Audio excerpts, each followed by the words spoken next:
Oke, apakah suara saya terdengar? Terdengar. Oke, good afternoon, ladies and gentlemen. Assalamualaikum warahmatullahi wabarakatuh. Salam, Om Swastiastu, Namo Buddhaya.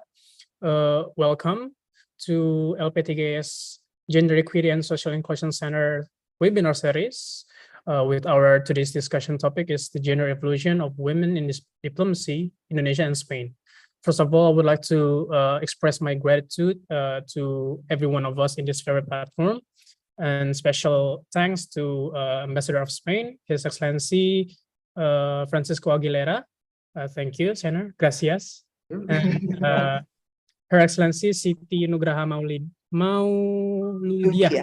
Am I say it right? As the Ambassador, MFA General Mainstreaming Coordinator.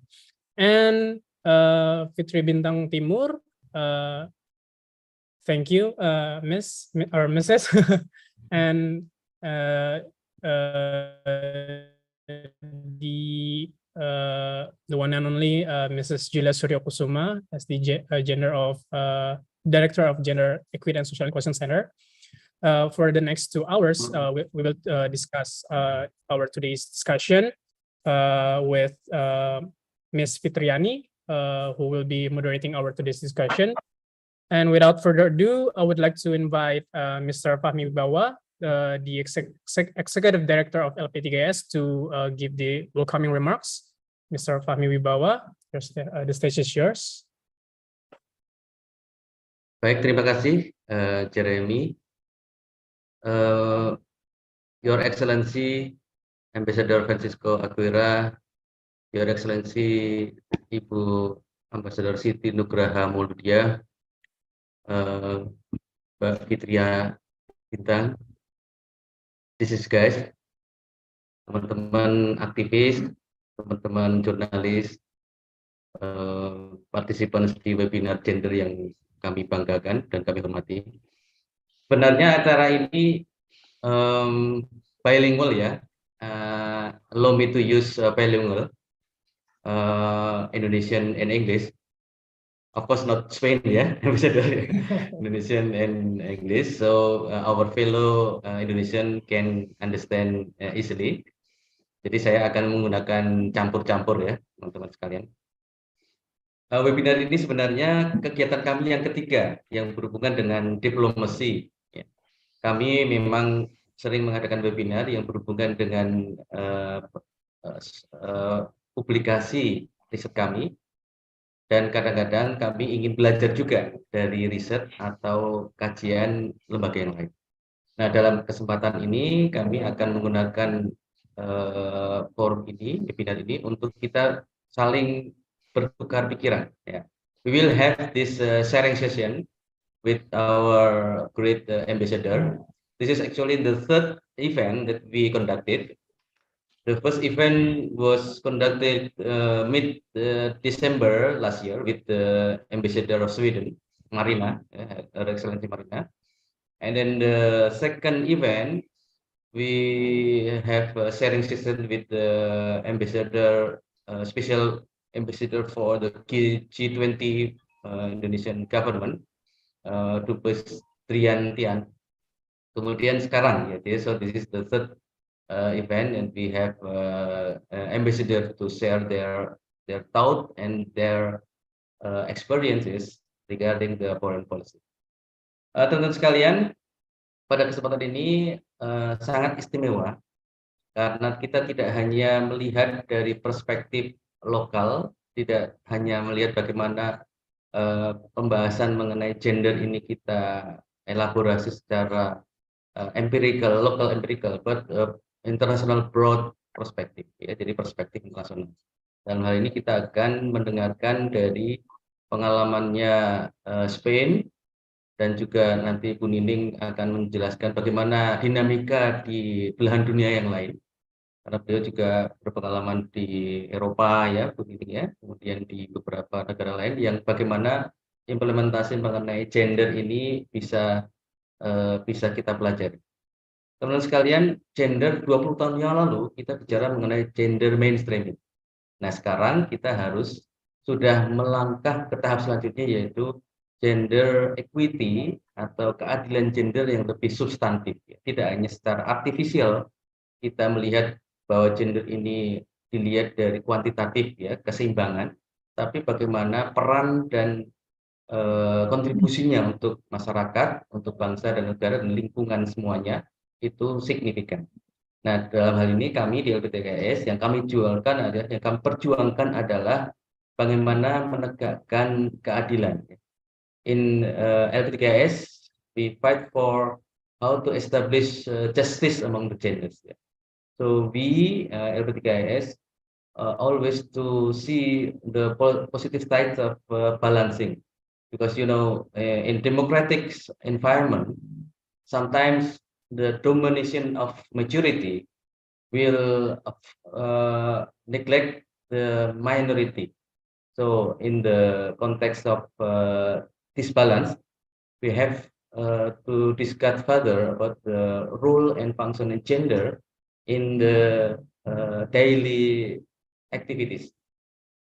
Another thing is bahwa kita di lingkungan masyarakat sipil itu juga kadang-kadang peran dan fungsi gender itu tidak lepas dari pengaruh budaya dan kepercayaan.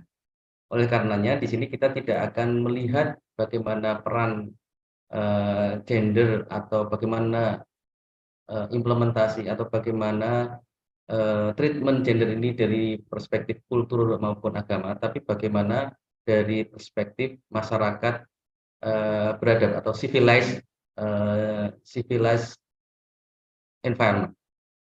That is why in this webinar we will see thought from international, we will see the experience from our side, and we will then collect positive learning from it. Kira-kira itu yang bisa kami sampaikan, bahwa kami concern dengan gender equity ini untuk membuat keadilan gender ini terimplementasi dalam kehidupan keseharian. Jadi tidak hanya sekedar slogan, tidak hanya sekedar artificial, tapi we implement it. Jadi kita menerapkannya dalam kegiatan aktivitas keseharian. Dan nanti tentu kita akan belajar dari Spanyol, ya. Spain is not just good in football, ya, Excellency, but also good at how to enhance, how to encourage a woman in the international diplomacy, in the international community. And then nanti juga dari teman-teman yang lain akan juga berkontribusi atau mengharapkan partisipasinya dalam pemikiran-pemikiran yang baik. Demikian yang bisa kami sampaikan. Sekali lagi terima kasih untuk perkenannya Excellency Ambassador Francisco Aguilera dan Ambassador Siti Nugraha Mauludiah, dan juga terima kasih untuk semua teman-teman yang sudah berpartisipasi dalam diskusi kali ini. Kurang lebihnya mohon maaf. Assalamualaikum warahmatullahi wabarakatuh. Thank you, Mr. Fahmi Wibawa. The next one, I'd like to invite Mrs. Julia Suryakusuma, the Director of Gender Equity and Social Inclusion Center, to give the remarks. Yeah, thank you. Good afternoon, everyone. Dear Ibu Siti Nugraha Mauludiah, or Ibu Nining, as she is more familiarly known, can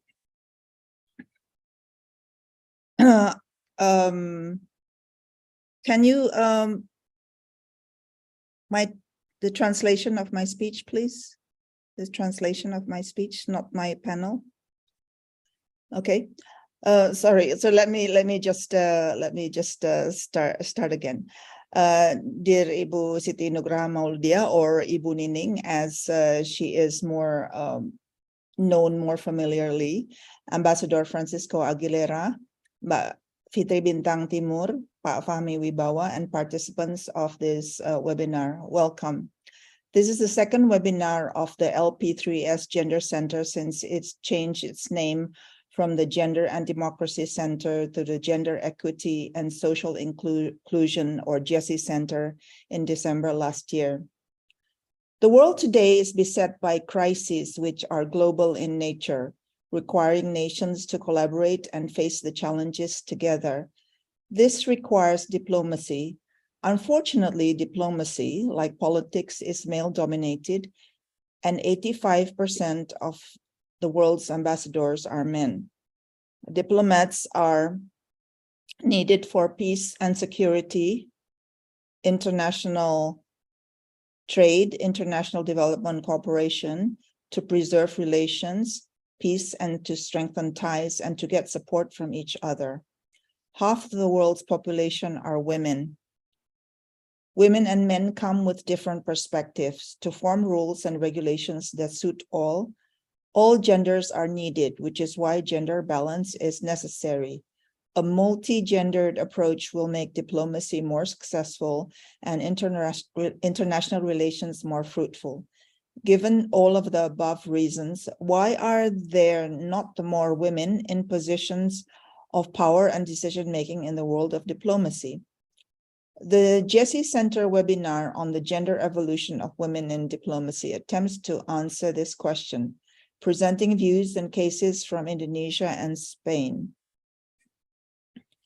I really look forward to hearing the speakers, which with your participation, I mean, all the people who are attending this webinar, will be followed by lively and stimulating discussion led by Mbak Fitri from CSIS. Thank you.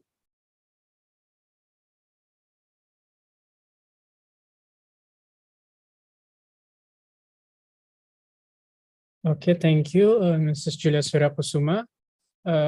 Without further ado, I'd like to encourage to every one of us who attended the forum to give all of you guys attention, because I think the discussion is truly crucial when it comes to gender equality and equity matters. So I'd like to hand it over the phase to Mrs. Fitriani, who will be moderating the discussion. Mrs. Fitriani, stage is yours. Thank you, Jeremy. Good afternoon, Excellencies, distinguished speakers, ladies and gentlemen, the participant, both in the Zoom room as well as in the YouTube channel of LP3S. Let me introduce myself. My name is Fitriani, and I am a senior researcher at the Center for Strategic and International Studies, CSIS Indonesia. I would like to share that after 60 years that Kenneth Walt already published the book Men, State, and War, our global politics are still male-dominated, with majority of them the diplomats and ambassador, which over 80% are all male. But we saw recently this situation change, albeit gradually. Bapak-bapak, ibu-ibu, terima kasih sudah hadir dalam webinar kali ini. Hari ini kita akan membahas tentang bagaimana evolusi gender dalam diplomasi internasional. Setelah 6 dekade, Kenneth Waltz mempublikasikan bukunya Men, State, and War, di mana kita lihat lebih banyak diplomat perempuan dan ambasador perempuan, bahkan menteri luar negeri perempuan turut berpartisipasi dalam diplomasi dan interaksi antar negara maupun organisasi internasional di dunia. But how is it like, and how are the countries actually pushing for these changes?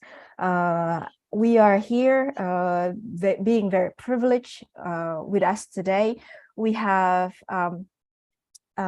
diplomats as well as both ambassador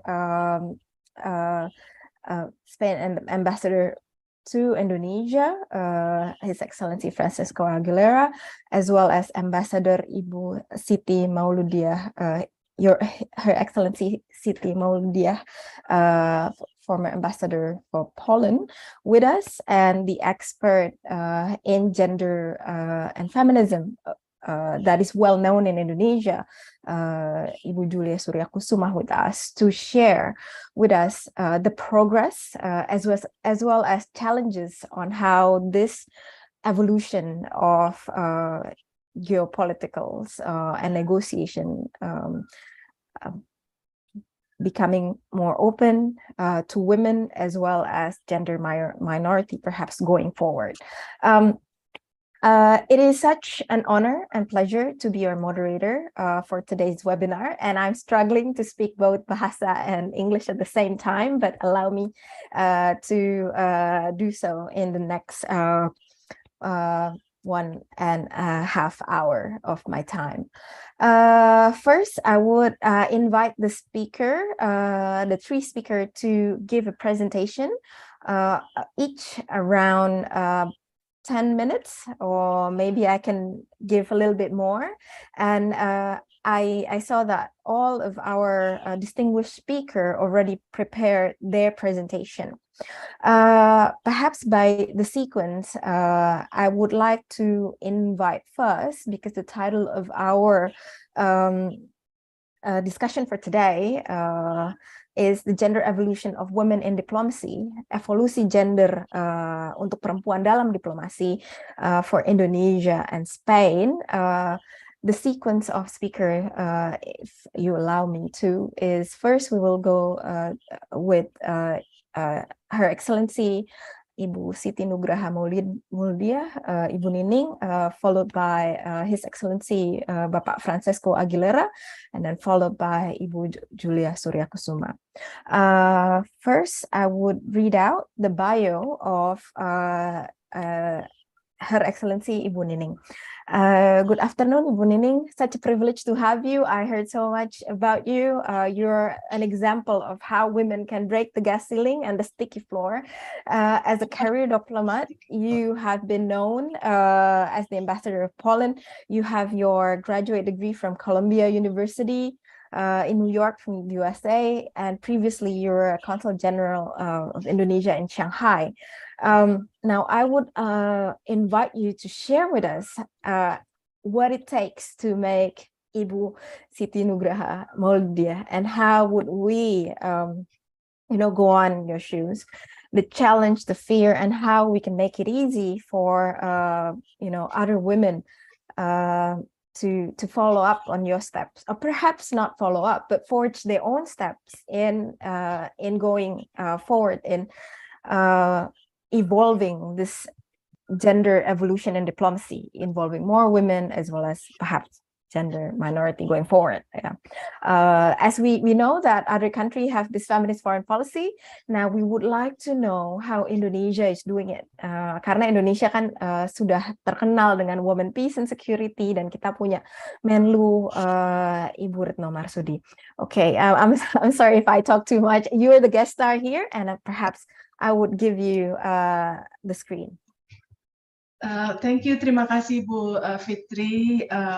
First of all, I would like to thank Ibu Julia Suryakusuma for inviting me to be here, to be in this panel. And also, I would like to also say thank you to Pak Fahmi as well, Pak Fahmi Wibowo. Your Excellency Ambassador Aguilera, how are you? Apa kabar, Ambassador? Salam kenal. Good to be introduced to you in this meeting. And I would also like just to mention a little bit to say hi to my friends here, my colleagues. Ada Ibu Spika tadi sudah muncul sebentar fotonya. Kemudian ada Ibu Orina juga, dan ada sahabat saya dari teman masa kuliah ini, ada Ibu Lena Teresia Magdalena, dan tentu saja ada beberapa rekan saya yang lain di sini. You asked me to talk about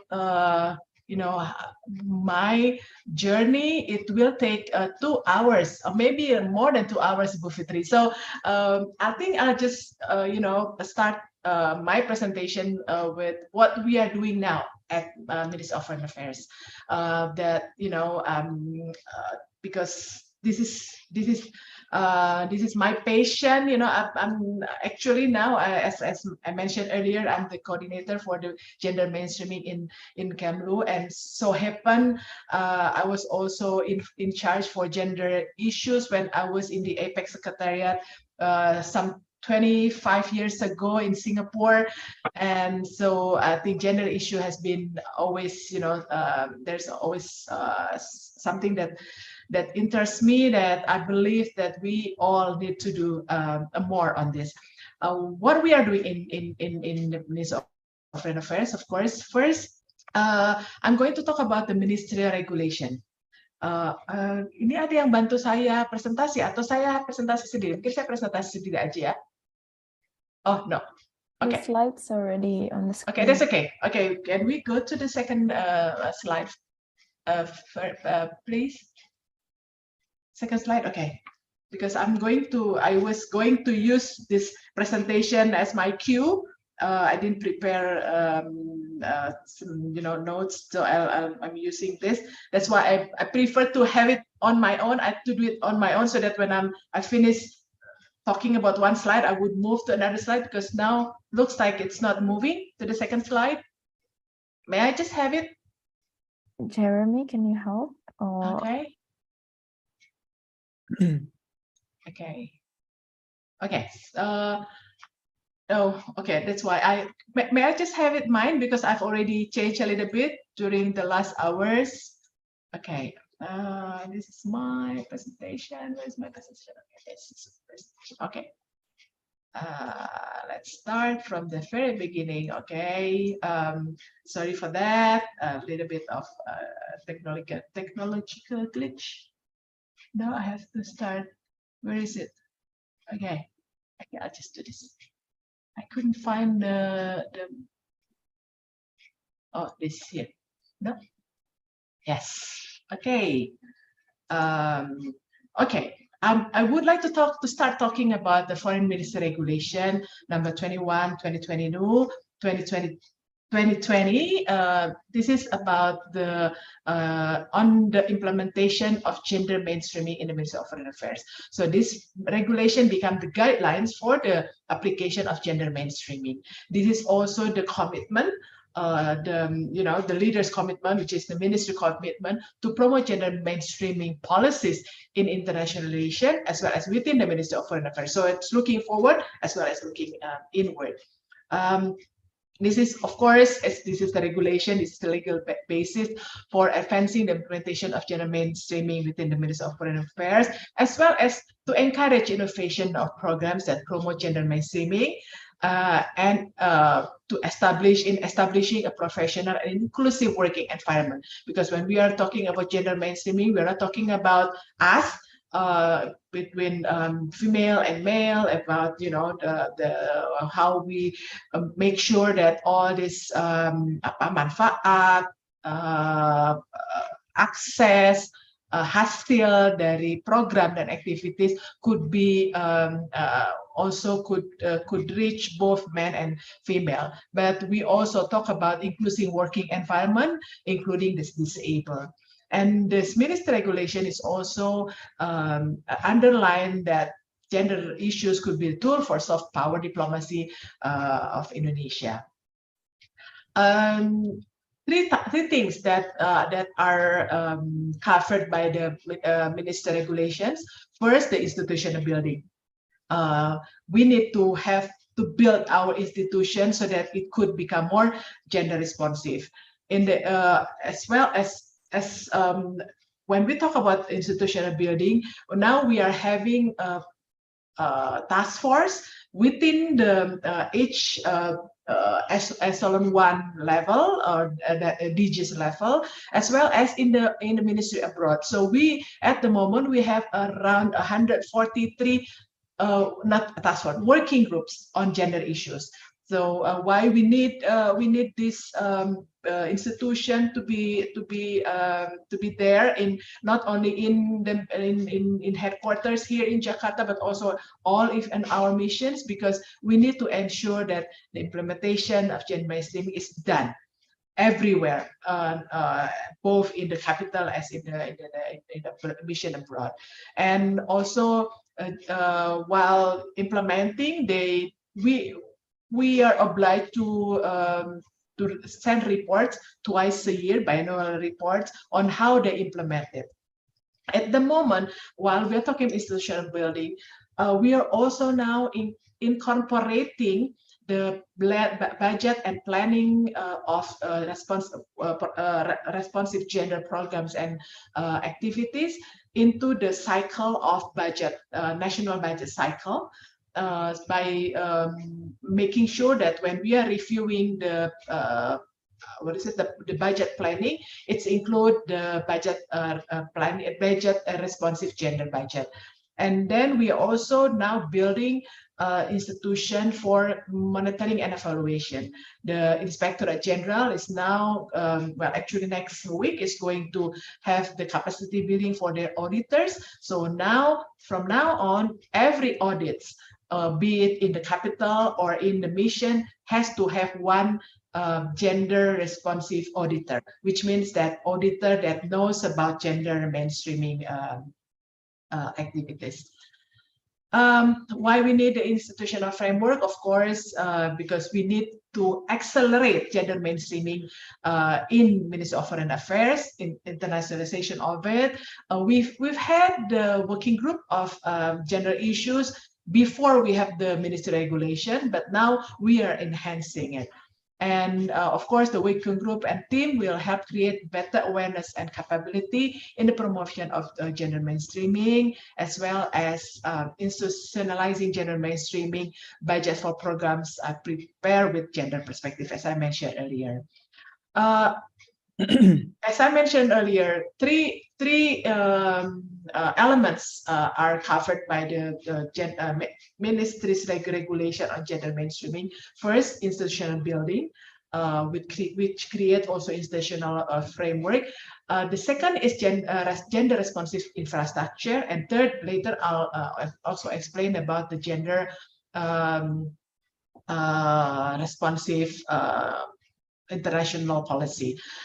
With regard to infrastructure, we know we have daycare facilities, we have lactation rooms, female prayers room, different from male prayers room, and toilet, as well as disabled friendly environment. Of course, we are still enhancing also our missions abroad, especially the one which have what is it?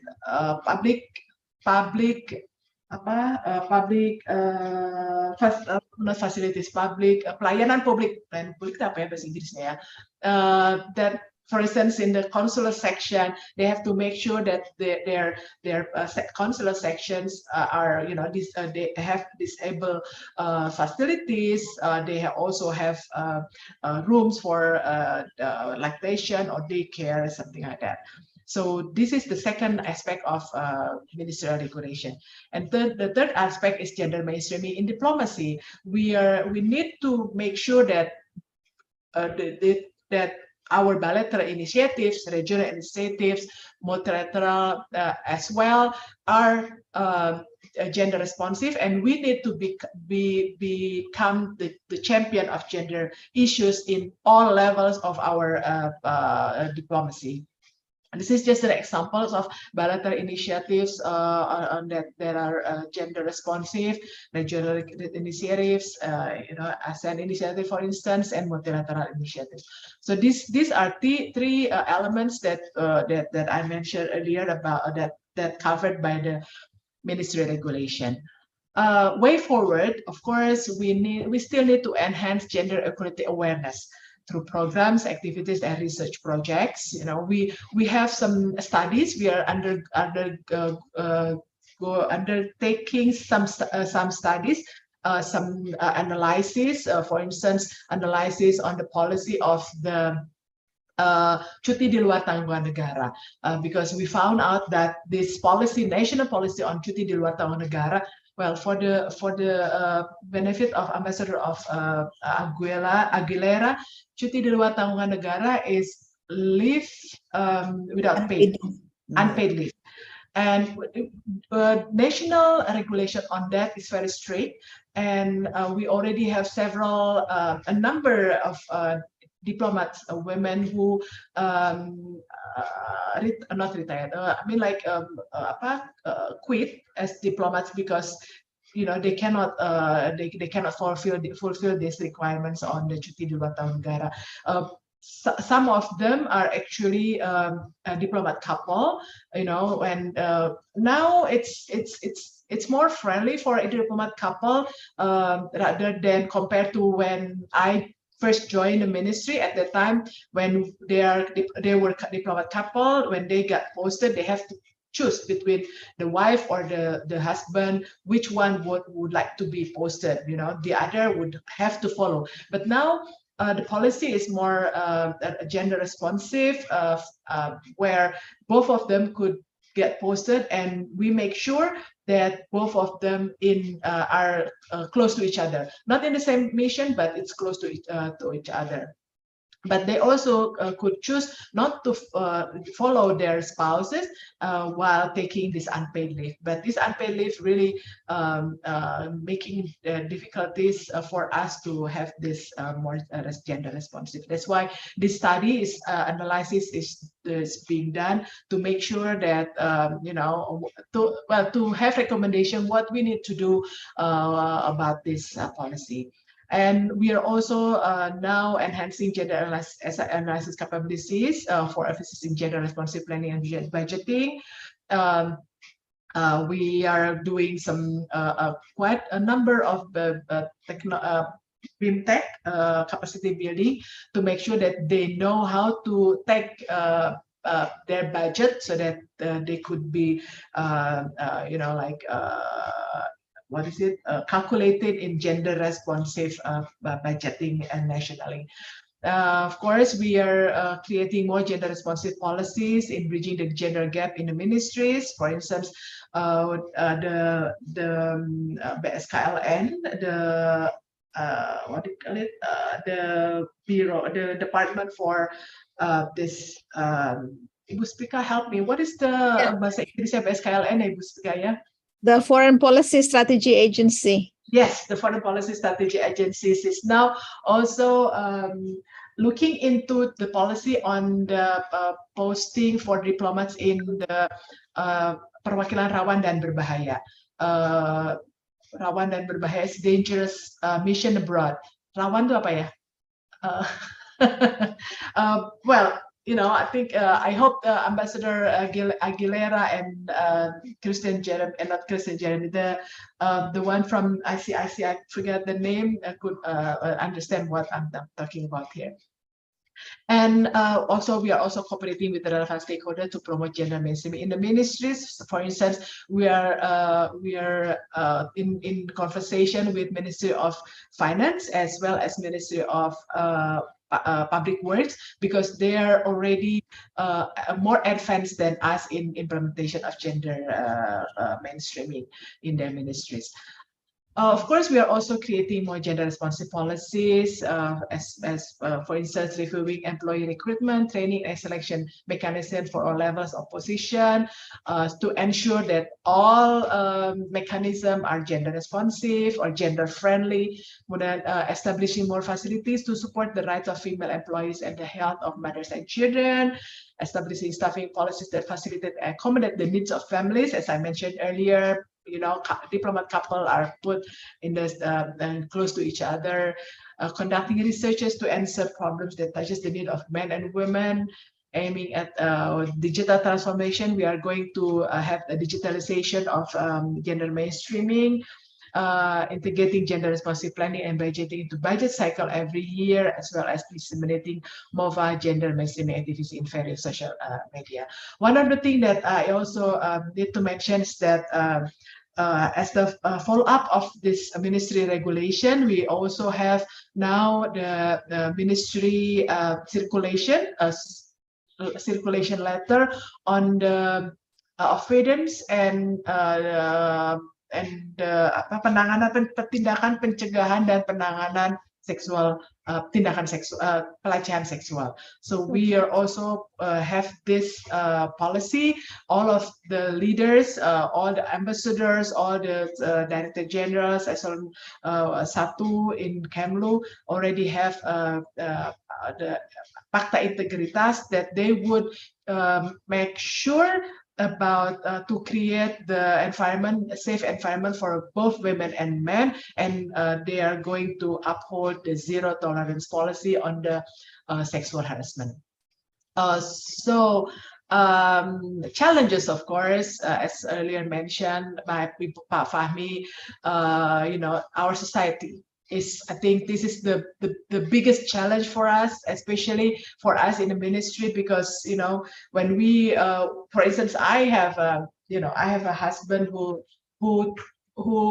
already agreed not just to follow me everywhere, and then some of my friends might look at him rather sebelah mata, because he's not the breadwinner. He's just, in our society, it's not very common to have women as a breadwinner and the men follow women.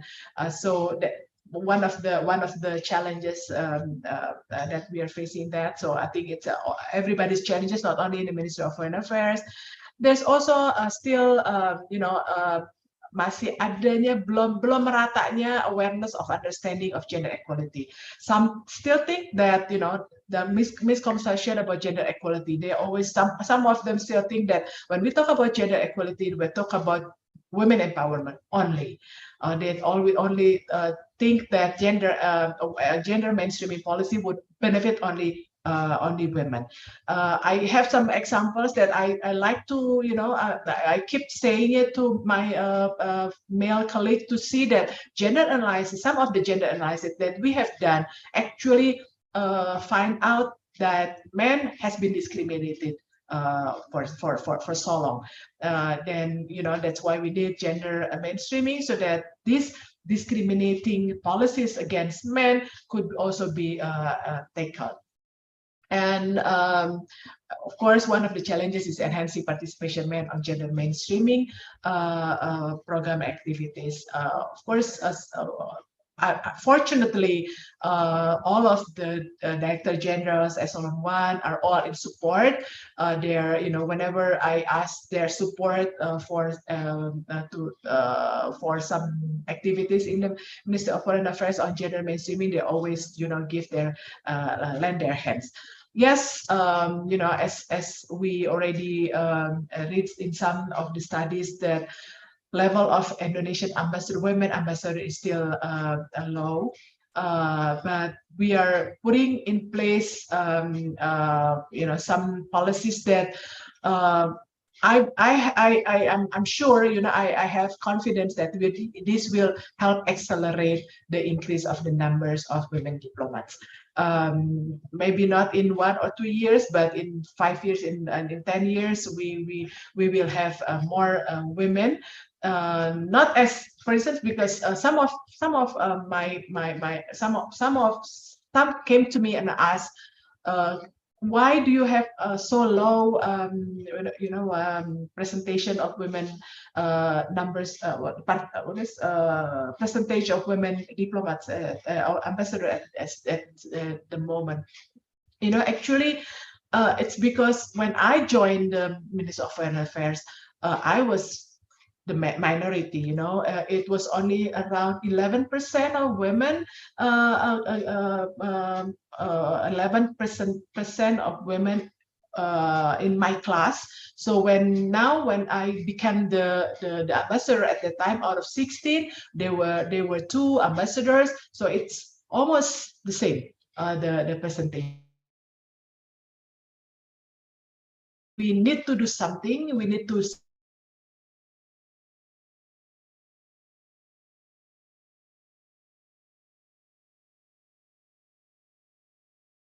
like that, but we need to make sure that we have some, kita punya affirmative action, so that the numbers would be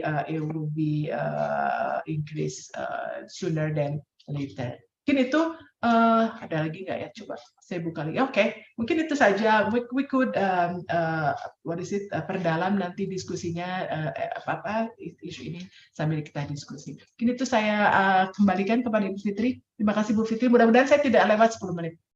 Terima kasih, Your Excellency, Ibu Nining, Ibu Siti Maulidiah.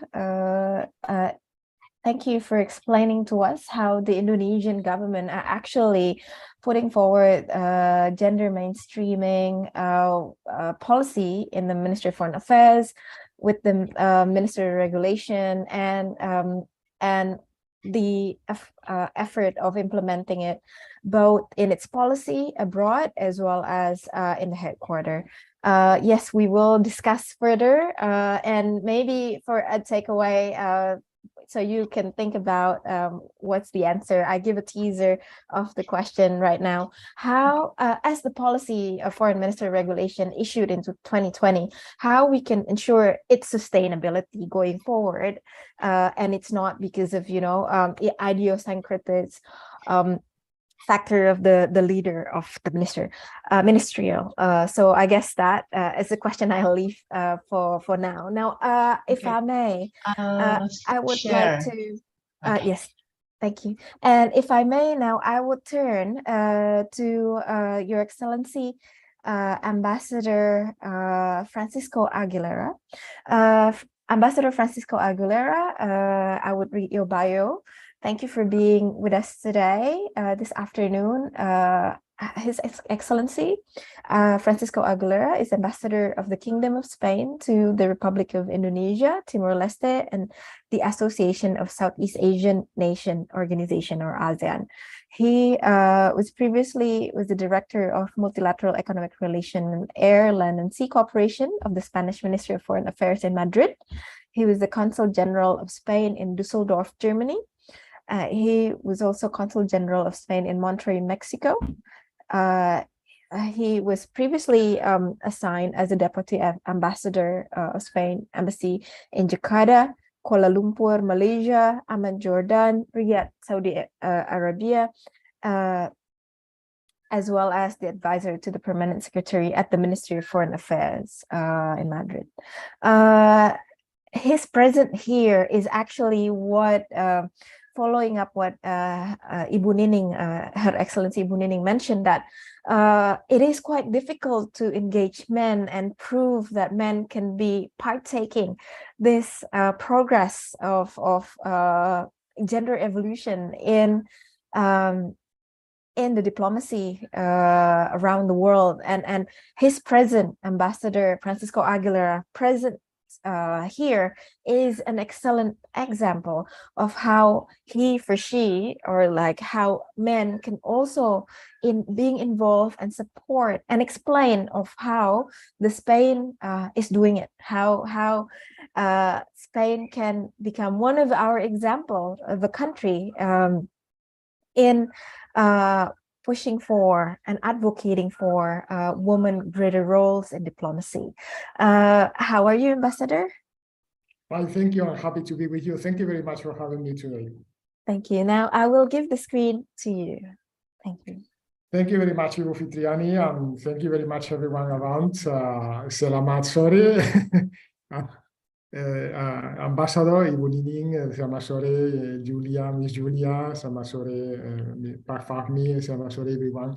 Thank you for having me here. I'll try to share with you my experiences and my perception and my information regarding the experience in Spain.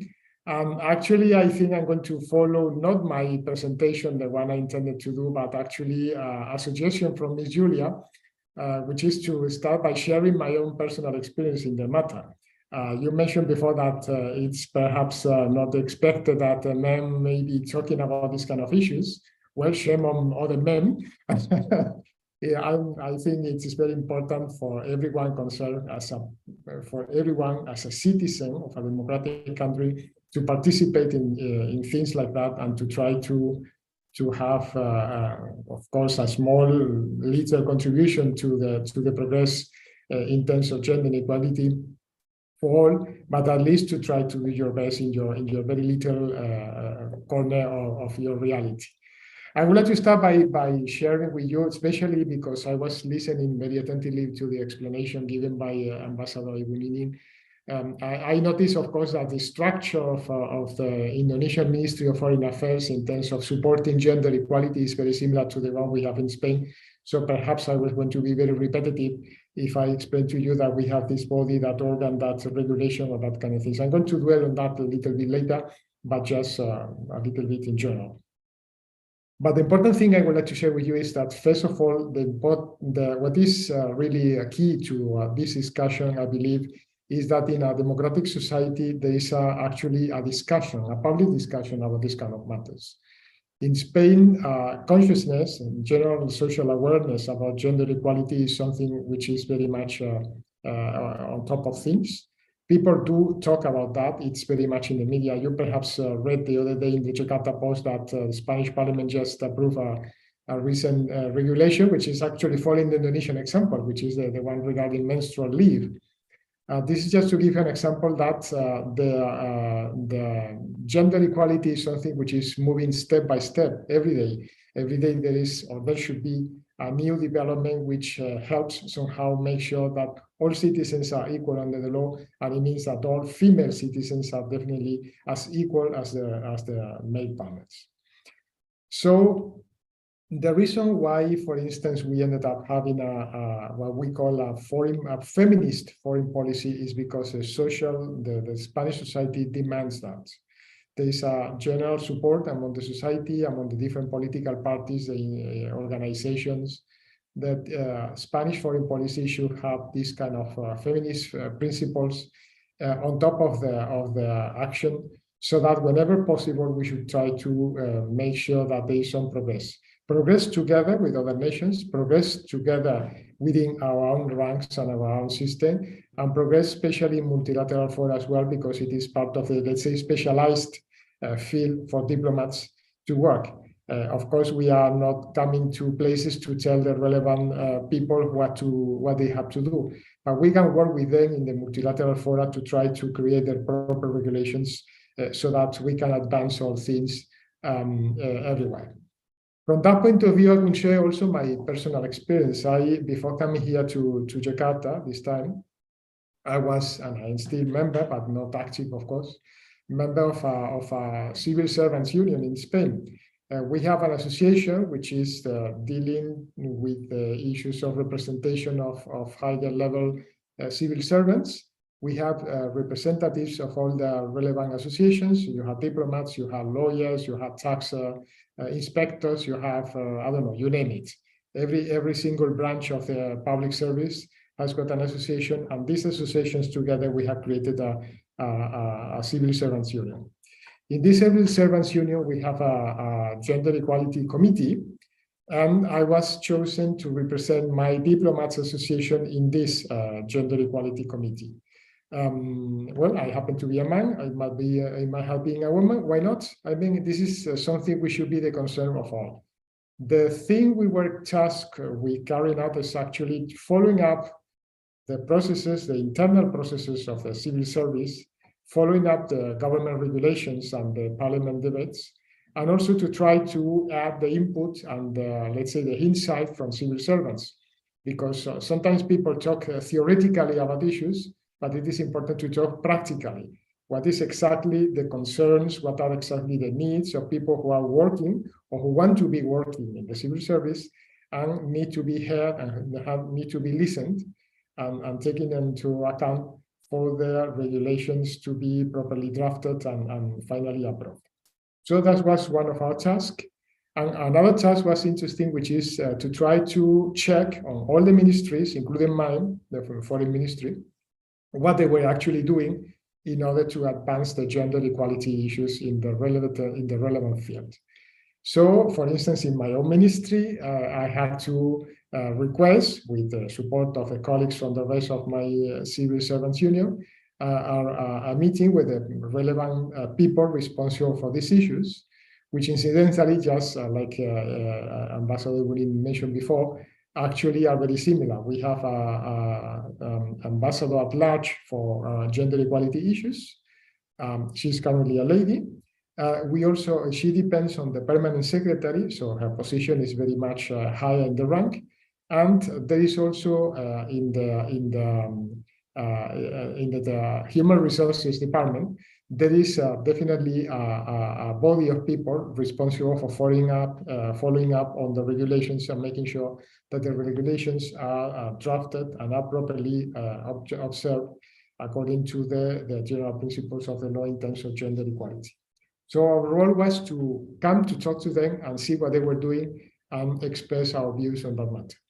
In that sense, what I can share with you, that's, for instance, one of the main priorities of my ministry, and I'm talking practically, not theoretically or with the main structures in mind, but talking about the usual tasks that the Ministry of Foreign Affairs should be doing, is first of all, checking on our home. What are we doing at home, at our ministry, in terms of gender equality?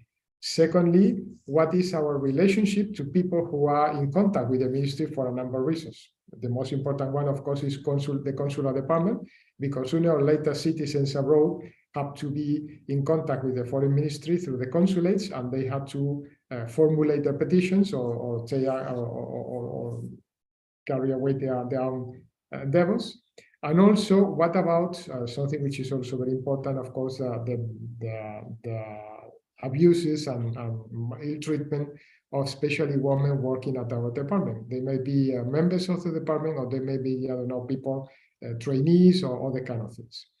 Fortunately, actually, after completing the internal research of the ministry, very few instances of maltreatment were found, and definitely they were severely disciplined. There actually was only one case, one person who was found guilty of something like that.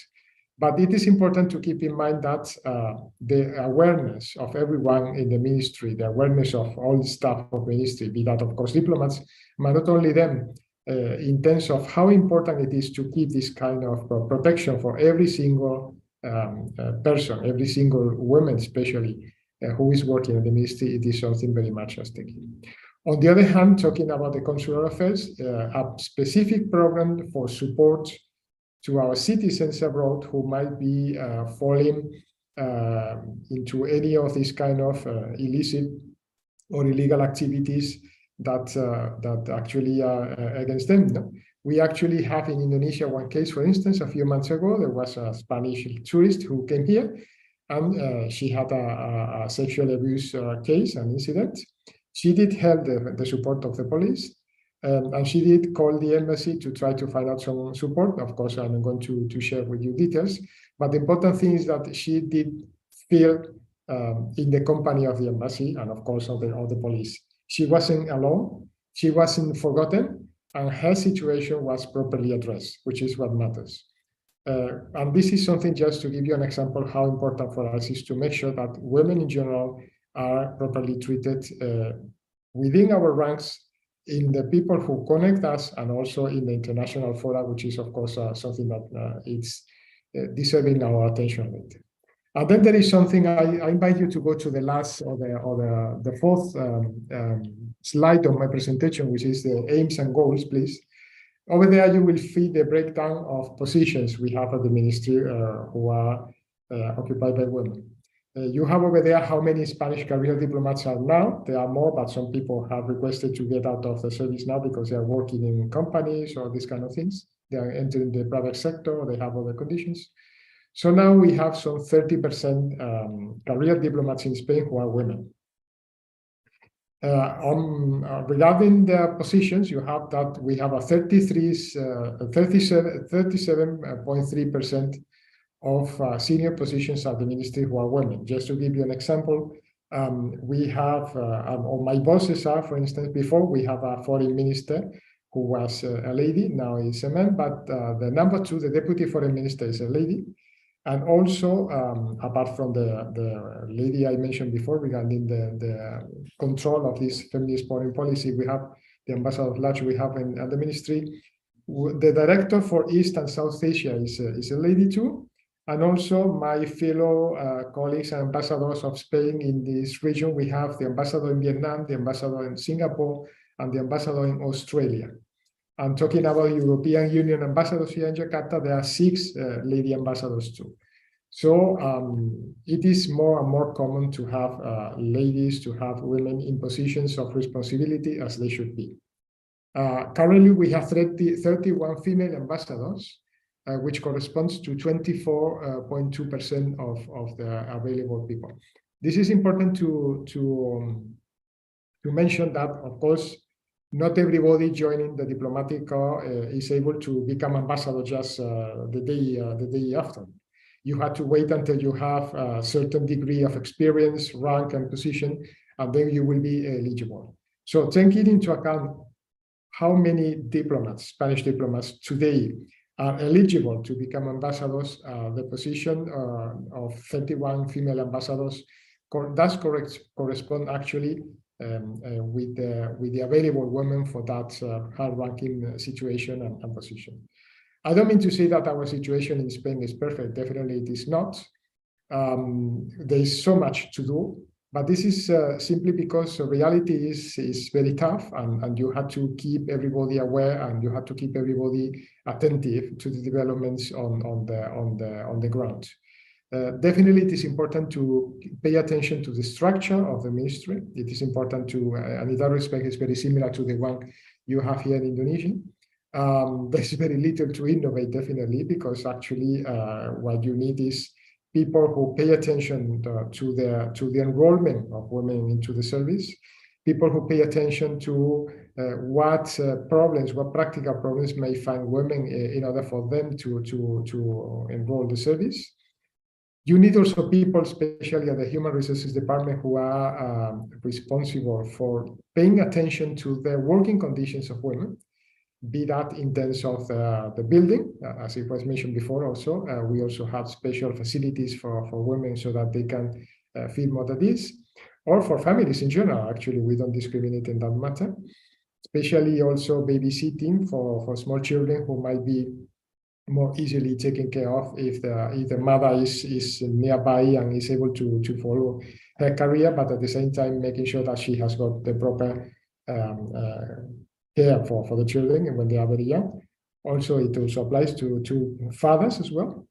And also something which also we do pay attention is the fact that we have to arrange internally circumstances and things in a way which is conducive to making possible for also not only the female ambassador or the female civil servant, but also for the female relative of the other civil servant who is going abroad, which is also a very difficult position.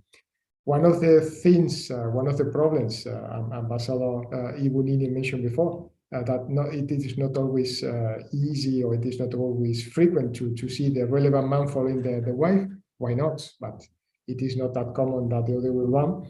It is that many women who are working, unfortunately, if they are to follow the husbands or whatever, they had to somehow stop their career progression at home. They had to interrupt their professional life.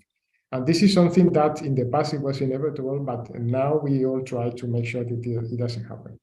So it is important for them to be able to keep actually updated in terms of the social security rights, to be able to follow their careers in terms of their civil servants, for instance, which is easier to keep their position so that when they come back, they can just continue the work activities. And for those of them who are working in the private sector, to make sure that the regulation does not discriminate them. So we don't always succeed, definitely, in making life easy for everyone. But the important thing is that the consciousness, the awareness of everyone about these problems are more widespread, and everybody is paying attention so that sooner or later a solution is found for nearly all circumstances. It is, as I mentioned before, very important for us to follow, let's say, the international patterns. And this is here the example of Indonesia, which is very convenient. We also have something very similar like that, which does also translate later into the positions which are finally occupied by the relevant people, who are finally held by the different people. The fact that you have more and more women in positions of responsibility is something socially accepted. It doesn't create any particular comments or any particular reaction by anyone. It is something that actually everybody is expecting. So from that point of view, I don't see that as of today in Spain, this is an issue. The only thing is, as I mentioned before, in the field, the specific position of ambassadors, that because of rank, you have to wait until the relevant candidate is eligible. But once they are eligible, of course, they will be able to be appointed. And in that respect, going back to the international fora, I would like to emphasize something that I believe it is the main, let's say, goals of the Spanish foreign policy in terms of, or the Spanish feminist foreign policy, which are the instruments, especially mainstreaming the gender approach in foreign policy, the bilateral and regional diplomacy, of course, depending on your regional composition, of course, we pay much more attention to European issues or to the countries we are especially related, including, for instance, Latin America. Then we have the multilateral diplomacy, where you usually, both Indonesia and Spain, usually sit together and support together resolutions which are drafted by the United Nations or carry out actions in different fields which are very similar.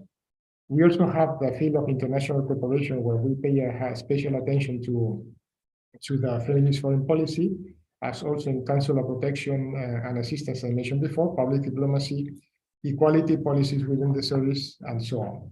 But our priorities, as I mentioned before, will go, first of all, in the field of multilaterals to women, peace, and security.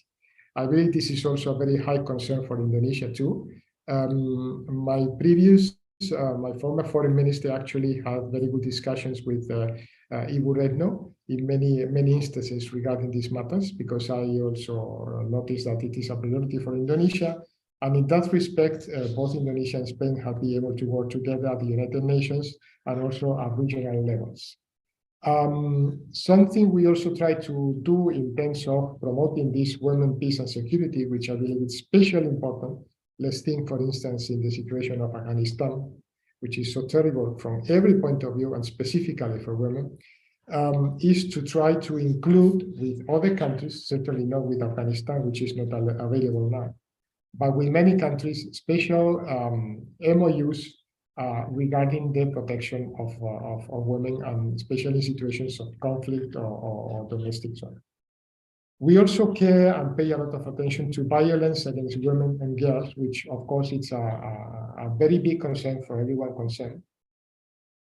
Also, human rights for women and girls, which means usually taking stock and pay attention to combating the traffic of women and girls, to protect the sexual and reproductive health rights, to support human rights defenders, which sometimes are under risk, definitely.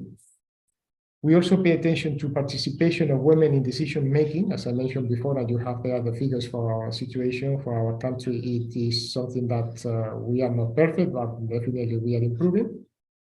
And then we also believe it is a big priority for us, the economic justice and the empowerment of women. It is very important to be able to provide, when possible, job opportunities and training for women to be able for them to develop their own economic resources and their career when possible. And from that point of view, our technical cooperation with many countries is dedicated to that. I don't know if I'm talking too much. Perhaps I can be open for questions later, but this is more or less what I wanted to share now. And thank you very much for your attention and for having me today. Thank you. Muchas gracias, Ambassador Francisco Aguilera, for your excellent presentation. It is quite interesting to learn how Spain evolved, and especially yourself engage in the Gender Equality Committee, how your country has this committee in all ministries and all issues, including the Association of Civil Servants, how it pushed for feminist foreign policy in multilateral fora, as well as, having that thought of like not only theoretical progress, but bringing it to the practical level. And it is quite interesting to learn more maybe as the same practice as I raised the question to previously Ambassador Excellency Ibu Siti Maulidia. Now I will say the question for you so you can think about it. Ambassador Francisco, if I may, Excellencies, you were mentioning about the issue of the issue that Indonesia and Spain care about, the issue of Afghanistan, and we learn about Spain, and perhaps I'm wrong with the limited information I got, this culture of machismo, of like how men are being manly, and how it changed over time, and now how we see that it's Spain, your country, are allowing supporting women and gender and diplomacy, women, peace and security, and I'm really really sorry about the case of the violence against women that happens, and really glad that your embassy are here to help and have the necessary institutional arrangement to support your citizen here. But having said that, how would we push for that ideology change, perhaps in Afghanistan? I know it's really difficult, but maybe reflective in what happened in Spain and how the country can move forward to be more open. And congratulations of having the paid leave for menstrual leave. We're really happy, and perhaps Indonesian want to work in Spain, perhaps going forward, having to know this, and see how we can Indonesia and Spain can collaborate and push forward the issue of women's security and changing the mindset. Now, without further ado, last but not least, I will turn to our third expert today, the distinguished Ibu Julia Surya Kusuma. As the bio has been read before by Jeremy, Ibu Julia Surya Kusuma is the Director of Gender Equity and Social Inclusion at the LP3IAS. She is also a columnist for the Jakarta Post since 2006. She is the recipient of the Order of the Crown from the Belgian King, as well as the author of State Ibuism and Julia's Jihad. She is well known and well respected in Indonesia, and I'm so happy for her to be here to bestow us with her wisdom. The screen is yours, Ibu. The screen is yours. Thank you so much. Thank you so much, Fitri, for your introduction. I will just go straight ahead with my presentation. Can you help with the slides to move? Okay. The title is As Above, So Below. I will explain that later. It's about women in diplomacy. Yeah, okay. You read the title. So I was born into a diplomatic family. Many of the adults in my life were diplomats. Now, two of them were women, Sukadia Pringgo Harjo and Teti Latu Papua. You see the photos up there. Ibu Sukadia is in the green or brown kebaya, and Ibu Teti is in black. I call them Tante, which means auntie, as they were close friends of my parents, and I met them often. Sukadia eventually became ambassador in Denmark from 1984 to 1981. I'm sorry, I made a mistake here. It's 1981 to 1984. And the current Indonesian ambassador to Denmark since 2020 is also a woman, Dewi Sawitri Wahab, who I knew when she was consul general in Melbourne. Teti Latu Papua eventually became ambassador in Norway from 1992 to November 1995. And Ibu Ratno Marsudi, our current foreman since 2014, was also ambassador to Norway between 2005 and 2008. The current ambassador now is a man, Todong Mulya Lubis, who happens to be a friend and neighbor of mine. Next. So for me, women ambassadors, diplomats and abroad, to me as a child was normal. But now I found out that it's not. I mean, in Indonesia, that women ambassadors in Indonesia make up only 6% of the total. 6%, that's really small. Women diplomats should be normal, as not only do women make up 50% of the population, but diplomacy is associated with feminine traits such as collaboration, accommodation, compromise, feel for the game, and empathy, i.e., understanding the other party's position, feelings, and needs, whether they be friends or enemies. Next. Worldwide, women make up 15% of diplomats with regional variations. The Nordic countries have about 35%, America 25%. So Spain, I think, falls kind of between those two. Asia and Middle East is 10% and 6% respectively. South America, Africa, and Europe, not including the Nordic countries, are also about 15%, which is a bit surprising. But there are large variations within these regions. For example, the Philippines and Colombia stand out from their neighbors with proportions of 41% and 28% respectively. Next. Looking at the figures for women diplomats and ambassadors, there seems to be a clear correlation between the number of women in diplomacy with gender equality and development indicators in a certain country or region. If you want to see more specifically, you can look at the Global Gender Gap Report, for which I provide the link. Hence, the title of this PowerPoint, As Above, So Below, is about the micro world of diplomacy corresponding to the macro world of the society and the nation. The world of diplomacy is a miniature of the greater universe of world nations with its respective culture, politics, and values. The association of women with the private sector, and therefore not to be seen or heard, and men with the public sphere where politics and decision-making reside, is still very strong. Next.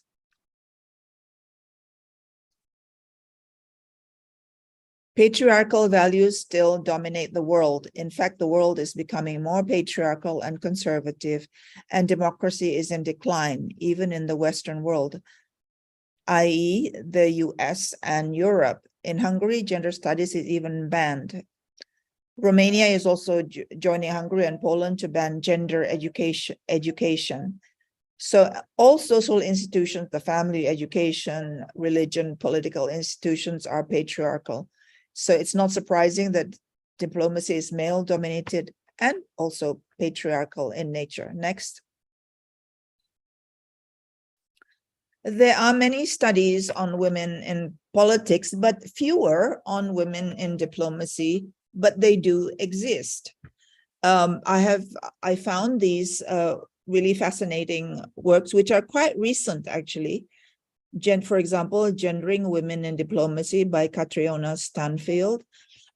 The future is female, but women in diplomacy still underrepresented.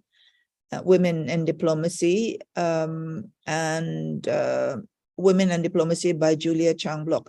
I provide all of the links here, but I have actually asked the LP3S staff to attach the documents in the chat box because I've downloaded them. So that makes it easier for you if you're interested, which I hope you are. Next. What about in Indonesia? Indonesia also has conducted studies on gender and diplomacy. I was told just yesterday by Dewi Fortuna Anwar, a senior researcher at BRIN, that's the National Research Institute. And if this study is done by the Gender and Polugri is foreign policy, Politik Luar Negeri. We love doing abbreviations. And Dewi Fortuna Anwar was the spokesperson of President Habibie a long time ago. Then there was the seminar and public launch of www.datadubes, which actually featured Ibu Siti Mauludiah or Ibu Nining And there's the link there. I actually watched it, and it's really interesting. So if you have the time, please watch it as well. And I know of a research by Astari Dainui. She is also a diplomat, but currently doing her PhD at the Australian National University. And this is just a, yeah. And others, maybe, I mean, I'd really like to know if there are others, because I think it's a very important topic. Next.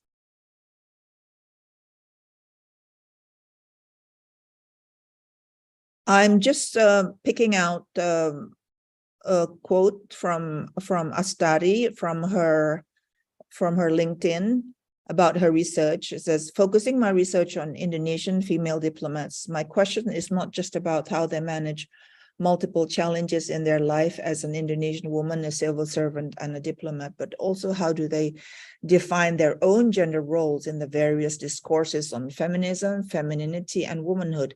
And can they define the Indonesian brand of feminism? I find that this topic has led me to do research in multiple bodies of literature, such as the history of diplomacy, gender studies, women in the workplace, women and public policy, management issues, and even cultural anthropology field, the roles of men and women from a cultural viewpoint, i.e. Javanese. It is quite a wide area of research, since not much has been written on this specific issue. Next.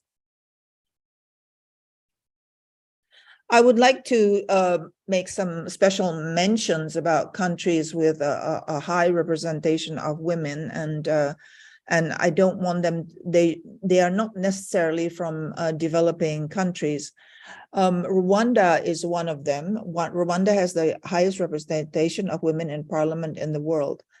So in this magazine, it explains what factors have led to this feat. One of them, unfortunately, is because there was a massacre in Rwanda where as a resulting from a civil war, and many men were killed, basically, and so women had to take over. But it wasn't just that; it was also a government policy to have more representation of women in parliament. I think Rwanda is a very interesting case to look at.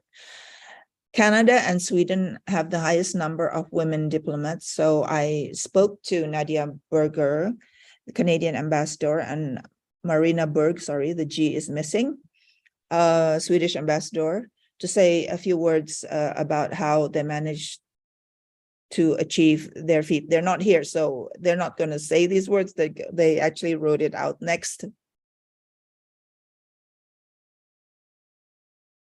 And now this is a statement from Nadia Berger, the Canadian ambassador.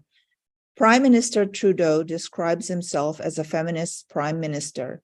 Since he came to power in 2015, he has led a number of changes to promote gender equality, appointing women for half of new ambassador positions, appointing a gender-balanced cabinet where half of the ministers are women, and implementing a feminist international assistant policy. At the public service level, a lot of efforts have also been made to ensure equal representation of women in senior levels, including deputy ministers, and to ensure managers are trained to avoid unconscious bias when staffing. All federal budget measures are subject to a GBA plus, I don't know what that means, assessment to ensure that they are not unconsciously— Gender-based analysis. Oh, okay, thank you. Thank you very much, Bu Nining. To ensure that they are not unconsciously discriminatory against women, LGBTI, ethnic minorities, etc. These are just a few of the many policy and systemic changes that we have put in place. Next. And this is a statement from Marina Berg, the Swedish ambassador to Indonesia. For changes to take place in the society, you need political reforms, and for political reforms to be implemented, there has to be clear political guidelines for authorities and companies to implement them. For this to happen, there has to be a political will and support. This has been the foundation for gender equality to happen in Sweden, from the broader principle to detailed planning. The work towards a gender-balanced diplomatic corps actually a work in the whole public sector, not just diplomats. And also a gender-balanced private sector has been guided by a strategic political plan. This is how it should work in democratic countries. If you do not have these conditions, there will be huge losses for the country as a whole, but for the economy specifically. Next. This is my last slide. So let's hope Indonesia and other countries can learn from those who have been able to have more women and diplomacy and in general in the public sector and decision making and all sectors actually, so that the world can be a better place. This is a tall order, I know, but I think we should aim high because the situation is so low at the moment. All right, thank you very much for your attention. Thank you. Thank you so much, Ibu Julia Suryakusuma, for your excellent presentation. I've already, it is quite interesting that your notion that women ambassadors are normal. And now, as I already give my question to the two speakers earlier, my question for you is, to what extent is the normalcy can be expected? As previously, the ambassador example that you mentioned, ambassador to Denmark and to Norway, and but we know there are areas in the world, as you mentioned as well, that is fragile and prone of conflict, and whether that would make the country decision in deploying or assigning ambassador or diplomats, female diplomats, to those role as something that of a concern. So that is a question for you. Perhaps if I may also, I would, while you're at it, I would give the opportunity for Ambassador Siti Mauludia Bunining untuk for answering your your giving your opinion about like whether this move of the evolution of gender in diplomacy is sustainable in pushing forward for larger women involvement, or will we backtrack once the women leader are no longer there? So I want to hear your comment and answer on that, and before I will move to the next speaker. Yeah, please, Ambassador Nining. Sure, thank you, Ibu Fitri. Well, that's exactly what we had in mind. We are lucky we have Ibu Retno now at the helm of the at the diplomatic force in Indonesia. But then we have to make sure that when we have a change of leaders, it's still there. That's why we are building the institution. We put system on the we built mechanism on the business processes so that it would be embedded in what we are doing on daily basis. For instance, as I mentioned earlier, we are building capacity of the auditor.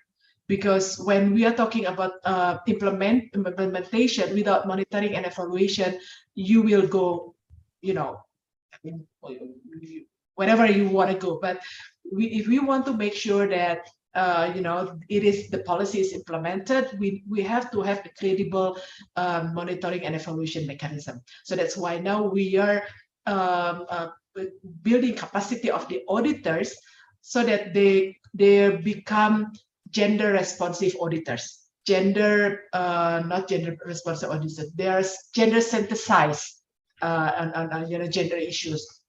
So that when they do audit to whether mission abroad or units here in the capital, they have to audit this gender issues, the implementation of gender mainstreaming. So that's why I said that we are building mechanism on this, as well as on the planning and budgeting. We are also developing capacity of this financing related staff so that they are able to prepare responsive budget, gender responsive budget for the program. So we are putting on the mechanism rather than only just like policy and then it's policy, because it happens in the old days when just put some policies without really in writing. Now we have regulation, we have minister regulations, so it's in black and white. You cannot hide, you cannot run from that. So that's why we make sure that this is sustainable, while we are also like raising awareness, so that everybody could see the benefit of gender mainstreaming. That's why we are this is the third year of we are having the regulation, but still some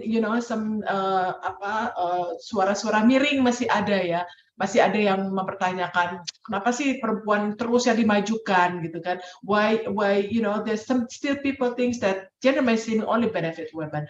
Of course, sometimes I say to them, when we have something new program, or for instance what is it, infrastructure, for instance, sarana prasarana ya, what is it, I try to make them see that even having this nursery would benefit them, personally. I told them, I said, when you have a female colleague, when they have their mind half at home, only half in the office, you will have to take the burden of the half of their work, right? But if the woman could fully focus, because the kids are close and in the nursery, and they feel that it's safe, they could focus on their work. So just some given more examples of that. While I have the floor, I would like to mention, it's interesting that Ambassador Aguilera, you mentioned about the proportion of the diplomats in foreign ministry. Actually, in our ministry, the number of diplomats is higher. While you have the career diplomats 35%, ours is 42%. Because the last intake is actually more women than men. So it's getting really lebih banyak ya. And while directors is actually almost at the same par, it's in directors position, there are 30% of female directors here in the ministry. And then ambassador is at the moment is 14%. 6% is total since the beginning of we have the data. But now at the moment it's only actually 14%. Hopefully it's more in the next batch. Yeah, the batch that now is still in the process is lower, but it's always like that. So so that's, I think, my response to your question, Bu Fitri. Terima kasih. Thank you, terima kasih banyak, Ambassador Nining. I will turn to Ambassador Aguilera for your answer in regard to how would we push for gradual change, especially coming from a man. We want to know how to make the man engage, and I know for example, in Afghanistan, Taliban experience perhaps different, but like if if you have any suggestion, we would welcome them, please.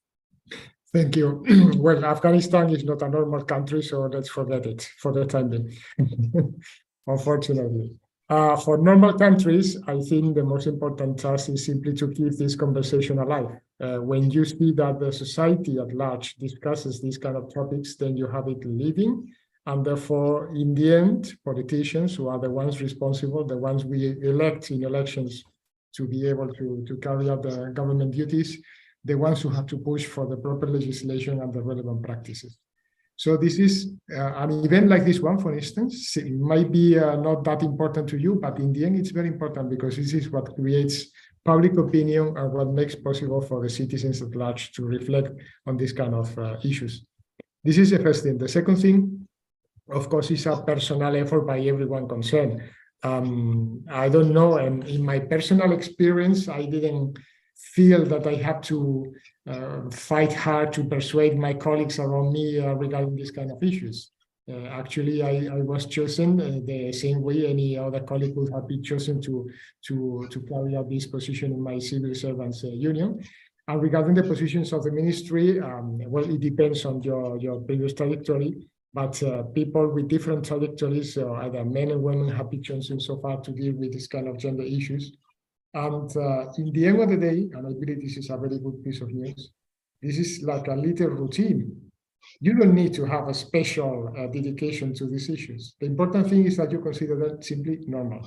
And if you consider them simply normal, once in your lifetime, perhaps, especially in our job, but in other jobs, perhaps it's more time consuming.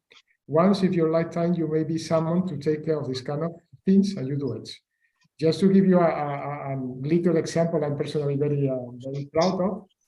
I remember I was in an international conference a few years ago. And suddenly we were discussing something that it happens very often when you are in an international organization. You have to discuss the budgets, and you have to update all the figures, and you have to discuss about the human resources regulations and these kind of things.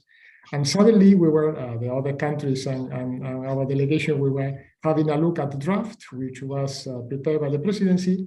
And I mean Spain, we find out, or we realized that there was no gender equality mentioned in the regulations. And suddenly we raised the issue to other delegations. Most of them, not all of them, most of them were actually very happy and supportive of the idea. And they requested us to present the draft. And let's say in one single afternoon, we managed to update the regulations and make sure that for the future, the people who are hired to participate and work in the secretariat of this international organization are going to be considered under this gender equality principle light. So this is just a little example of how you can improve. When you find an opportunity, seize it and try to make sure that things are better afterwards. It is not that difficult. It's only to persist, to persuade others, and most of the time people are reasonable and they are not going to object. Thank you. Thank you so much, Ambassador Francisco. I will turn to Ibu Julia Suryakusuma, but first I would call participant that just joined us or that's already in the room to share your question to the three experienced speakers that we have here on your burning question. Just write in the chat box, and I will ask you to read them out, or I will read the question for the speaker. I will turn to Ibu Julia in terms of what do you think is the normalcy, and how, as the Ambassador Aguilera mentioned, persist and persuade, and whether that would, sometimes in Indonesia, we couldn't even say feminist foreign policy, right? It's not even acceptable sometimes, the word feminism. So yeah, how do we actually normalize sending female diplomats on ambassador to this, like, even, a problematic country posting, sorry. Yes, screen is yours. Okay, right. Yes, that is the $1 million question, I think. When I refer to Ibu Sokadia dan Ibu Tati Lampu Papua, I have to tell you, they were single, they were unmarried. And this was way back in the 80s and 90s, and they just chose to focus on their careers.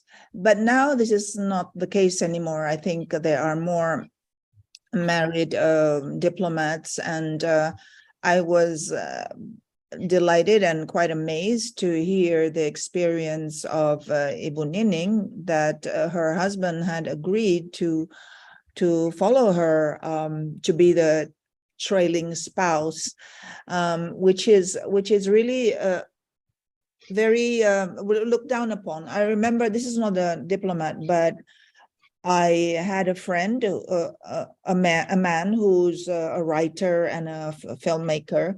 His wife was a writer, so his wife was a doctor, and of course she went to the clinic, she went to the hospital, and the neighbors were asking, what is your husband doing? Why is he at home all the time?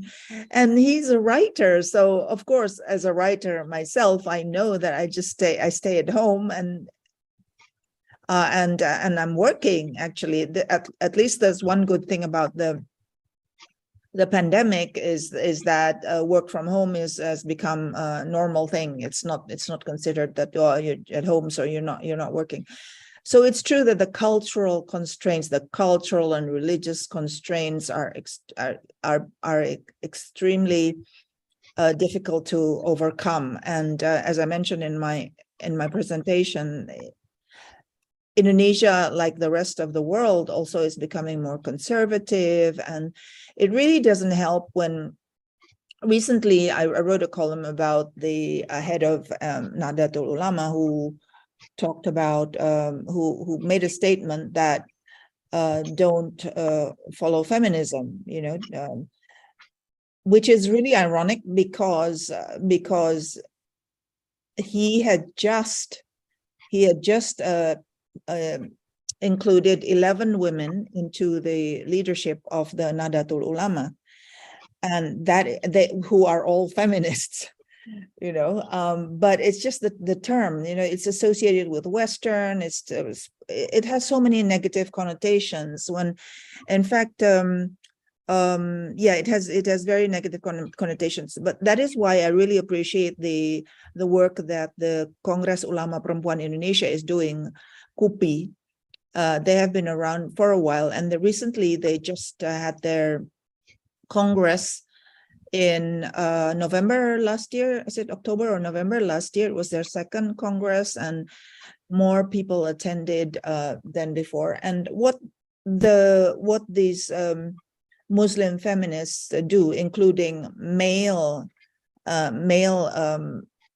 Muslim feminists. In fact, one of the most famous ones is Kiai Hussein Muhammad, who is actually called Kiai Feminist, and he was actually a member of a commissioner of the Komnas Perempuan of the National Commission on Violence Against Women for 2 periods. It's really a little bit, it's very strange to see this Kiai. He's a Kiai. He leads a pesantren, and he looks like a Kiai. But there he is in the Komnas Perempuan office, and he is more feminist than a lot of women that I know, and it's just amazing what they do, because imagine how challenging it is. Now he's back in Cirebon, and he founded 3 feminist organizations, Rahima, Fahmina, and I forget the third one. And so I think the challenge is breaking this mindset, this patriarchal mindset, this fear of the West, the fear of the word feminism, the fear of gender equality, even though people may talk about it, but in fact, because patriarchy has been entrenched for so long and so deeply, people are not aware. I mean, that is the power of ideology, is in the fact that we are not conscious of it. For example, we can be unconsciously racist, we can be, of course, unconsciously sexist. So this is the challenge, and especially when religion comes along and says this and that, and Indonesia is a very religious country, and so that's where the challenge lies. So I think the role of the KUPI people is very important to try to change that mindset. That's it. Is there anything else that I didn't answer? I think you've answered. You give excellent answer. I would like to. I was hoping that Alexander stayed, but he left already. But I would like to ask us to see the question posed by Sari Worcester. I chat whether she would like to. Why doesn't she say it herself? Why doesn't she? She was driving in London. Oh. That's what she private chat me. So I will raise the question. I will read the question to you, Ambassador. Both presentation was excellent. This is when Ibu Julia was still presenting, but I think she will think your presentation also excellent, Ibu Julia. Now the question is more to the institution, how the institution are ready in preparing annual report that describe the achievement and promoting gender equality, gender justice, its success, challenge, and lesson learned. Whether this report, both perhaps Indonesia and in Spain, are disclosed publicly, or is it for internal reflection? Whether the country's institution have budget to support this activities. And this question is asked by Sari Worcester from the Association of Scholar in Indonesia that promotes economic and social knowledge, Binexos, and she is also a former ADB Principal Social Development Specialist. Now, we also have a comment by Bapak Maftuh Muhtadi from the Ministry of Women Empowerment and Child Protection.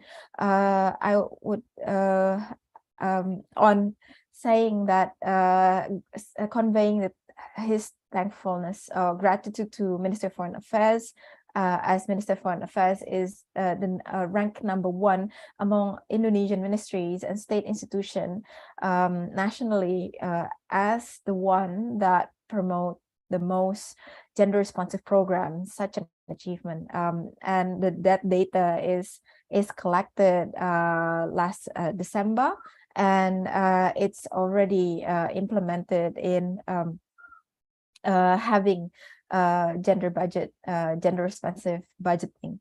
I asked Pak Maftuh whether he want to convey his comment directly, as he's already on screen with us.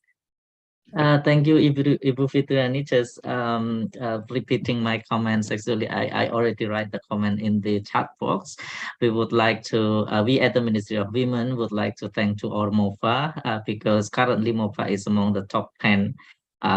It's exactly it's number 8 among the central government ministries and state institutions who have the most gender responsive programs. The data is coming from Krishna Bapnas, outlining numbers of programs being taken under gender budgets, because we apply gender budget system in our development planning, and within the system we take programs under specific priorities, under specific theme, and Ministry of Foreign Affairs is one of the ministry in central level who have the highest numbers of gender responsive program taken under the gender budget. Thank you, Ibu Nining. Terima kasih Pak Maftuh Muhtadi atas thank you for your comment. Now I will go around to our speaker to provide answer to what extent is the institutional openness and institutional support in terms of budget, as well as giving a closing remark, because time is not on our side. So if I can go around maybe 2 minutes, 1 or 2 minutes each, I will start with Ambassador Siti Mauludia Bu Nining, please. Terima kasih Mbak Fitri. Well, we have our report every year, minister's report to the Minister for Women Empowerment for 2 years already, and we are preparing the 3rd one this year. But actually, when I mentioned earlier, we are going to make a gender mainstreaming digitalization. So we are going to have knowledge management of gender mainstreaming in Ministry of Foreign Affairs in our website, and it's still being developed. Hopefully mid-year it will be available, and one of the things that public could access is all the information of the program as well as the report. So it's under the construction. Hopefully it's by the mid year it could be available. So that's on the dissemination information. On the budget itself, we are not put aside a special budget for gender issues, for gender mainstreaming, because I keep saying, you know, when the mission or the unit, the department here asks for more money for gender mainstreaming, I said, well, this is why we call gender mainstreaming. So it's need to be mainstream in their program, in their plan program, and that's what we are doing now. We are trying to educate them on how make their program gender responsive, because there is nothing in this, you know, in this universe that is not related to gender issues. So that's what I'm doing now. I talk to every unit, and whenever I have an opportunity to go abroad, I always sit with them with each unit in this, or in the embassy or in the consulate general, to make them see how to make all their programs as gender responsive. And so I'm so happy to hear the information from Pa Mahfud, because 2023 is more what the budget that we take for the gender responsive program is more than 2022, but it's only the unit from the Ministry of Foreign Affairs. For the mission, they haven't done it, but we are hoping next year would be more. So, you know, hopefully it will be 3 besar, yeah, not 10 besar. But my parting word is that I think we have a lot of homework to do. I mean, like, I agree with you, Ibu Julia, that it's the world is more conservative. What is happening in Korea, in South Korea, is also, you know, I was having a heartbroken list up when I have my former ambassador, my good friend in Warsaw, former ambassador to Seoul, telling me how they are demoting their Department of Women Empowerment to only really, like, you know, like to a much smaller office, and how they see gender issues or gender empowerment as something that is not acceptable now. So I'm you know, I agree with you. So we have a lot of work to be done. I really hope.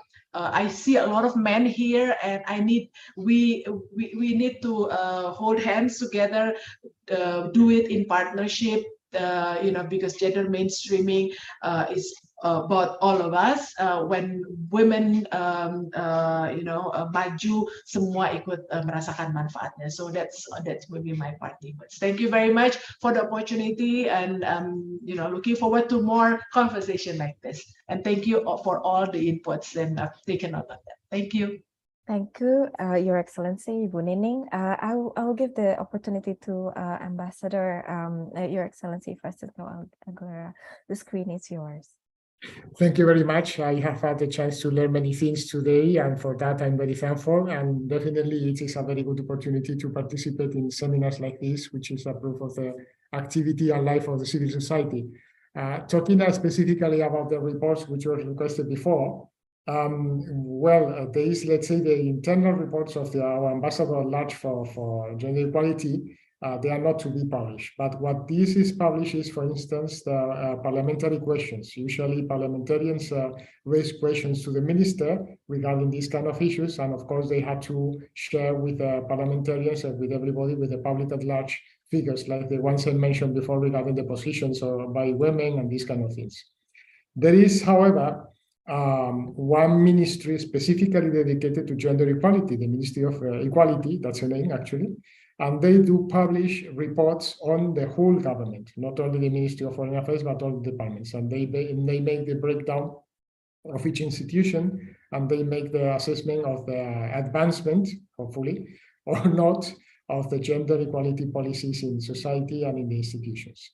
I'm afraid information is in Spain, but it's actually in internet.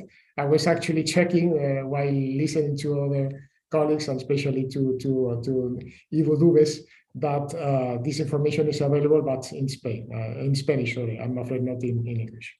However, coming back to also to the issue of the budget, again, this is a mainstreaming policy. There is no specific budget for that. This is something which is by law included in all public policies in Spain. Therefore, you are supposed to include and make sure that everything you carry out in public policy does include, as appropriate, this kind of consideration, the gender perspective and this kind of regulations. The only thing which is costly, or I mean, something you have to pay your money is, like mentioned before, if you had to build a specific infrastructure here or there, or these kind of things, in the end of the day, this is not very expensive, definitely. Thank you very much for inviting me, and thank you for having me the chance to address you and to learn so much from you today. Thank you. Thank you so much, Ambassador. Really appreciate your participation in this forum. Last but not least, I give the opportunity to Ibu Julia to give answer and also closing remark, and as well as returning to the organizer as the owner of the discussion. Please, Ibu Julia. Well, first of all, I thanks for your participation, all of you. Ambassador Francisco, Ibu Nining, Fitri, for what I thought was a really excellent and interesting webinar. I feel regarding Spain, it's quite interesting. Somebody asked me, what is it? Something to do with this, some special anniversary of Indonesia and Spain? I said, no, but it just happened to be. As Fitri pointed out, Spain is known for its machismo, and for Spain to have a feminist foreign policy is quite remarkable, and I find that really very impressive, and I would love to learn more about it. And I'm even more mind blown by the presentation of Ibu Nining, because I thought, wow, the Ministry of Foreign Affairs, the Kemlu is really progressive, even though in its gender mainstreaming program. And I think that it's a very far cry from the time when I was still a child, and having people like Ibu Dubes Teti Latu Papua and Sukadia, who are unmarried, and even though, yeah. So I think I'd like to speak a little bit about my own organization. LP3S is a very well-respected organization. Very well respected. It's been around for this year now 52 years. But the Gender Center has only been in existence for just over a year, and it's still in very embryonic stage. So I think we need to have a support from everybody concerned, because like a double affirmation, because we have a gender affirmation for affirmative program for women, but in the case of the Gender Center at LP3S, it's also affirmative action for a baby. We are still a baby or even an embryo. So we hope that through these webinars, we can make connections and get to know each other better, and then see the potential for working together, whether it's to do with whether it's research or actually projects that really empower women. You know, I would really love to invite Ibu Nining to come to the LP3S office and tell us more, about the gender mainstreaming program that she's doing at DEPLU, because probably we can learn from it. Of course, all of you are welcome, and I was also one of the wonderful things about these webinars is that I get to know people. I get to know amazing, wonderful people who I didn't know existed before, and they can be from ministers and ambassadors to activists in far-flung areas of Indonesia who are actually heroes. You know, there are a lot of unsung heroes in Indonesia, and many of them are women. And I think that for now, these webinars are an opportunity to put them on display, and they need to be put on display. But of course, it doesn't stay at that level. I think we also need action. It's not just discussions. It's not just talk. We also need action. So let's not be NATO. No action talk only. Not that NATO, which is really controversial. The North Atlantic Treaty Organization, you know. No, I mean, really, we need to do something, and we need to collaborate. We need to have a more he for she programs, and so maybe Ambassador Aguilera can talk to us, can come to the office, to LP3S office, to talk about that, about he for she. And Fitri, you know, I'm so happy to meet you, because you are exactly the kind of person, kind of woman who I need as an ally. And I hope we can work together beyond this webinar. So thank you again very much. It's been really, really interesting for me and exciting. I've really learned a lot, so I can't thank you enough. Look forward to future collaborations. Thank you. Thank you, Ibu Julia Suryakusuma. I think Ambassador Aguilera requests to say a word, if the time allow, is LP3S. Sure. We started late, so and we are Indonesia, we are Jam Karet country. Jam Karet country. My apologies. I didn't mean I don't mean to be very long. It's just a mention that you yourself, actually, Ms. Julia, and also Ibu Fitriani, meant before to the machismo in Spain. I think this is something which is, of course, very upsetting to us, and I would like to share with you what is the reason of this thing. We are speaking English. We are not speaking another language right now, and certainly it's because my Bahasa Indonesia, it's not enough for me to hold a conversation in. But the thing is that I'm sure many of you are familiar with a famous work written by Edward Said many years ago, Orientalism.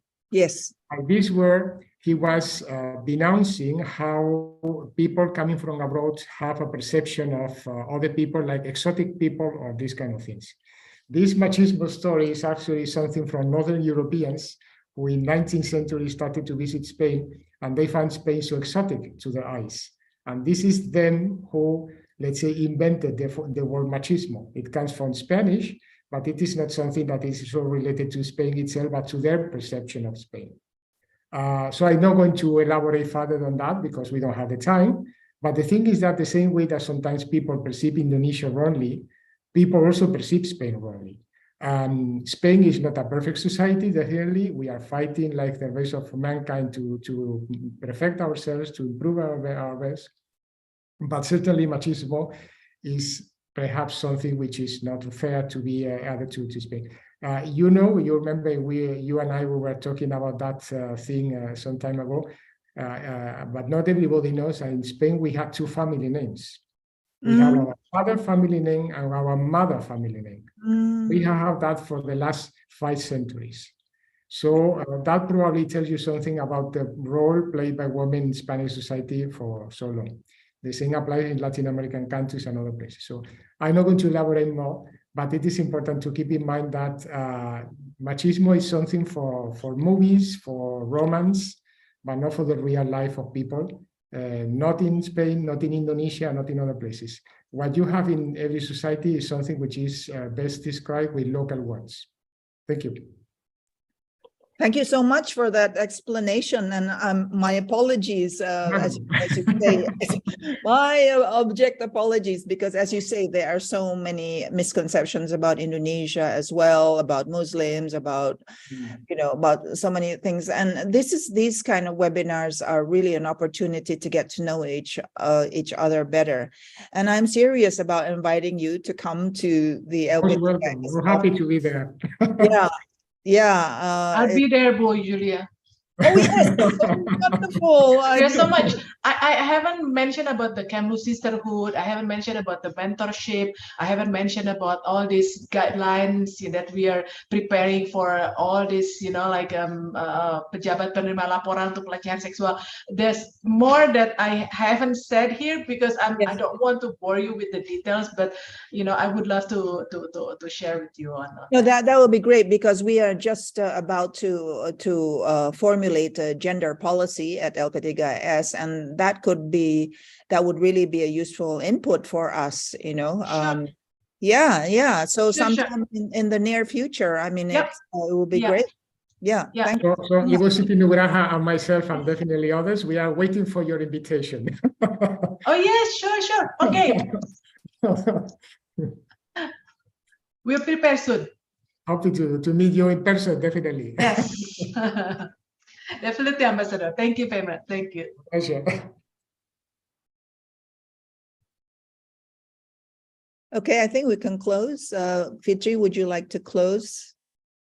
Thank you, distinguished speakers, ambassadors, Aguilera Ambassador Siti Maulia, and distinguished speaker Ibu Julia Kusuma for your excellent explanation, and apologies for my mistakes, and thank you for explaining what it is and how we evolve each country and also as in the world. And thank you, LP3S, to make this discussion possible. We need to, as Ambassador Aguilera mentioned, persist and persuade how we can forge future collaboration and improvement in evolving gender in the diplomacy. I return the screen to our MC, Christian Jeremy from LP3S. Thank you. Okay, thank you, Bu Fitriani, as the moderator, for making our discussion alive and robust. Thank you a lot. And we've come to the final curtain of the today's event. I would like to express our gratitude one more time to the distinguished speakers, to His Excellency Francisco Aguilera, Siti Maulia, and Bu Julia Surya Kusuma, who took the double agent job. Am I right? As the speakers and the director herself. So I hope this isn't a goodbye, but we're looking forward to our further collaboration. Bu Fitriani, Senor Francisco, and Bu Siti Maulia. So on behalf of LP3S, we would like to say thank you a lot, and we can go back to our respective activities. Thank you. Oh, are we going to do a photo? Are we going to do a photo? Oh yeah. Oh, yeah, okay. I Let's forgot. do a photo. No Okay. photo meeting. Foto. You Pamatu. can turn the recording off. We can turn on Agnes. to our participant. Saya buka kamera.